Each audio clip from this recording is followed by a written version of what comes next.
আপনারা উট নহর করতে দেখছেন? উটের একটা লম্বা একটা গ্রিপ থাকে, এখানে একটা সেফটি ট্যাঙ্ক থাকে, আর তার নিচে থাকে নহরের যে নালিটা। তো যারা তাকে নহর করতে আসে, যে নহর করে সেই কিন্তু মূল দক্ষ খেলোয়াড় না। যারা তাকে এই উটটাকে প্রথম ক্লান্ত করতে হয়, এভাবে তাকে প্রচণ্ডভাবে ক্লান্ত করার পরে তার ওই নহরটা বেরিয়ে আসে। এরপরে নহরটা আমি হুট করে গুতা দিলে রক্ত ঝরঝর করে এসে দুর্বল হয়ে পড়ে। এটাকে উট নহরকে উট জবে করে না। এখান থেকে ফয়সালা করেন জুলাইয়ের মালিক কারা। কিন্তু আপনারা, আমি একটা কথা বলবো, আপনারা কিন্তু যারা বক্তব্য দিয়ে গেছেন তারা প্রচন্ড বোখালতি করছেন। এই 17 বছরে আমরা যে ত্যাগ দিছি, কোরবানি করছি, এডি এক পাল্লায় রাখবেন। খালেদা জিয়ার কোরবানিতে একটাকে আরেক পাল্লায় রাখেন, এটা ভারী হবে।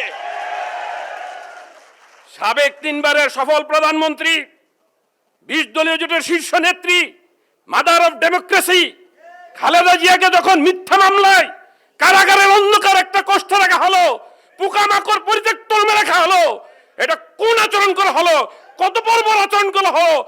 এই কুরবানি কার সাথে করা হয়েছে, এইতে কে দিয়েছে? আগে আমরা আপনার কাছে প্রশ্ন করতে চাই।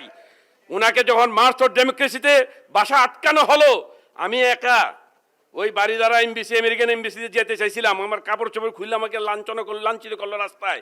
পরে আমি বাড়িদারার লেকের পার দিয়ে হাইটে হস্টেল হাই কমিশন স্কুলে পর্যন্ত পড়ছি। যুবলীগের প্লাবিনের গুলির মুখে যাইতে পারি না সেখানে। ওনার সাথে যে আচরণটা করা হয়েছিল, এটা কি আমাদেরকে ওর সাথে করা হয়েছিল? ওনার সন্তান, শহীদ প্রেসিডেন্ট রাষ্ট্রপতি জিয়াউর রহমানের সুযোগ্য সন্তান, যোগ্য পিতার যোগ্য সন্তান আরাফাত রহমান কুকুর মৃত্যুর খবর আসলো। মা কি সঠিক থাকতে পারে? ঠিক থাকতে পারে? মা সুখে মুহ্যমান। এই অবস্থার মধ্যে ওনাকে অবরুদ্ধ করা হলো গুলশান কার্যালয়ে। আমাদের কাছে খবর আছে পানিও পান করতে দেয় নাই। লাস্টে উনি যখন এই দেশের চিন্তা করে, জাতির চিন্তা করে পল্টন যাওয়ার ঘোষণা দিলেন, চতুর্দিক গ্রাস করে ওনাকে কি করলো, পিপের স্প্রে করে দিল। আমি সেখানে ছিলাম। আমি কিন্তু অনেক কিছু মধ্যে ফাঁকে ফাঁকে যে পৌঁছা যাই। তো এই যে ত্যাগ দিলেন উনি, এই ত্যাগটা কি আপনারা, আমি ওই আগস্টের 1 আগস্টে এই 24-এর মেরুল বেড্ডাতে দাঁড়াই আছি, তখন ওই যুবলীগ ছাত্রলীগ খুব হামলা করতেছে। এর মধ্যে একজন বোরকা পরিহিত এক মহিলা, কোলে 2 বছর একটা শিশু, হাতে একটা 5 বছর বাচ্চা নিয়ে যাইতেছে। এই যাইন না সামনে মারতে, খালেদা জিয়ারে চিকিৎসা করতে দিচ্ছে না। আমি কি আপনি কি বিএনপি খেতা গেলাম? খালেদা জিয়াকে চিকিৎসা করতে দিচ্ছেন, একটা গালি দিছিল। তার চিকিৎসার অধিকার কেড়ে নিয়েছে, আর ঘরে সন্তান নিয়ে বসে থাকবার কোনো প্রয়োজন নেই। রাস্তায় বেরিয়ে আসছি। এই থেকেও মানুষ দিছে। 20 কোটি জনগণের অন্তরে খালেদা জিয়া বসেছিল, তার প্রমাণ তার জানাজা ইতিহাসকে রেকর্ড করে ফেলেছে। এই ত্যাগ যারা অস্বীকার করবেন তারা জুলাই যুদ্ধ হতে পারেন না। এই জন্য আমার দাবি, আমি আজকে দাবি করতে চাই, জুলাইকে ধারণ করতে হলে খালেদা জিয়াকে গোল্ডেন কুইন ঘোষণা দিতে হবে, স্বর্ণের মুকুট দিতে হবে। ওনার ত্যাগের বিনিময়ে আজকে আমরা এখানে পৌঁছেছি। মানুষ আমাদেরকে ভোট দিয়েছে। আরো লম্বা ইতিহাস, ভেরি লং হিস্টোরি, এটা বলার সুযোগ পাবো না আমি জানি। সর্বশেষ বলতে চাই, ত্যাগ তিতিক্ষা আমরা 12 দলীয় জোটও দিয়েছি। ভারতীয় পণ্য বর্জন করেছি। সেলিম ভাই, হুদা ভাই সহ আমরা সবাই সারা রাজপথ দেখেছিলাম। সারা দেশে আমরা ভারতীয় পণ্য বর্জনের এই তারেক রহমান সাহেবের নির্দেশে আমরা করেছি। আমার দল মুফতি মোহাম্মদ ওয়াক্কাস রহমতুল্লাহ আলাইহি আমার দলের সভাপতি ছিলেন। ওনার বিরুদ্ধে 29টি মামলা ছিল, 31 দিন রিমান্ডে ছিলেন। মৃত্যুর সময় 9টা মামলার ওয়ারেন্ট নিয়ে গেছেন। আমার দলের নিবন্ধন কেড়ে নেওয়া হয়েছিল, আজও নিবন্ধন ফেরত পাইনি। আমাদের মহাসচিব বলছিলেন ক্ষমতায় আসলে আমাদের নিবন্ধনের ব্যবস্থা করে দিবেন, আমরা এই প্রত্যাশায় আছি।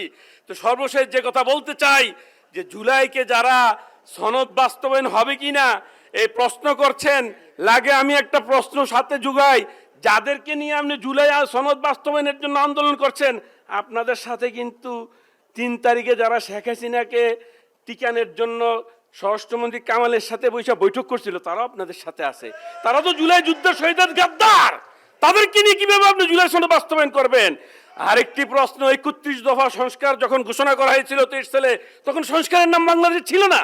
কিন্তু এই সংস্কার কি, যারা আমরা সংস্কার করলাম ঘন্টার পর ঘন্টা বইয়া ওই সংস্কার কমিশনে বইসা, 31 দফার কি কাছাকাছি আছে? এটা পড়ছেন আপনারা 31 দফা? 31 দফাটা একটু পইরা দেখেন। আর আমরা যে সংস্কার কমিশন করে এই কোটি কোটি টাকা নষ্ট করে আসছি, এটাও মিলেই দেখেন, সিমিলারিটি কিন্তু এটা 31 দফা অনেক উপরে চলে যাবে। এই জন্য জুলাইয়ের সনদ বাস্তবায়ন করতে হলে বিএনপির সিদ্ধান্তের বাহিরে গেলেই বিপদ হবে। আর আপনাদেরকে একটু অনুরোধ করি, কেউ কিন্তু দয়া করে পাতা ফাঁদে পা দিবেন না। ধৈর্য ধরছেন, ধৈর্য ধরেন। ধৈর্যতে আমাদের রেজাল্ট আসবে, বাতাসে উড়ে যাবে, ষড়যন্ত্র মাকড়সার জালের মতো তছনছ হয়ে যাবে। তারেক রহমানের নেতৃত্বে সারা দেশের মানুষ ঐক্যবদ্ধ আছে।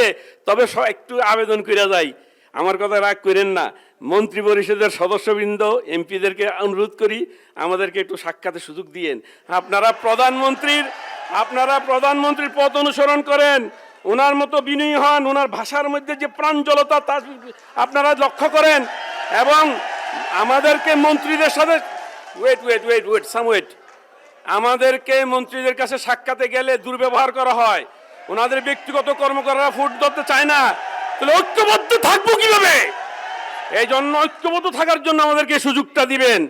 আমাকে ওই দিন আমি সাংগঠনিক সফরে বরগুনে গেলাম, আমাকে একজন প্রবীণ আলেম বললেন, মাননীয় প্রধানমন্ত্রীর কাছে যে আমাদের একটা বার্তা পৌঁছাবেন, যতটুকু নিরাপত্তার ওনার প্রয়োজন পর্যাপ্ত নিরাপত্তা যদি উনি গ্রহণ করে, এটা সুন্নত, এই সুন্নত হিসেবে ওনার পর্যাপ্ত নিরাপত্তা গ্রহণ করতে হবে। আমি সর্বশেষ বলবো, দুর্গমুখী কান্তার মরুদুস্তর পারাপার লঙ্ঘিত হবে রাত্রি নিষিদ্ধ যাত্রীরা, হুঁশিয়ার হুঁশিয়ার হুঁশিয়ার।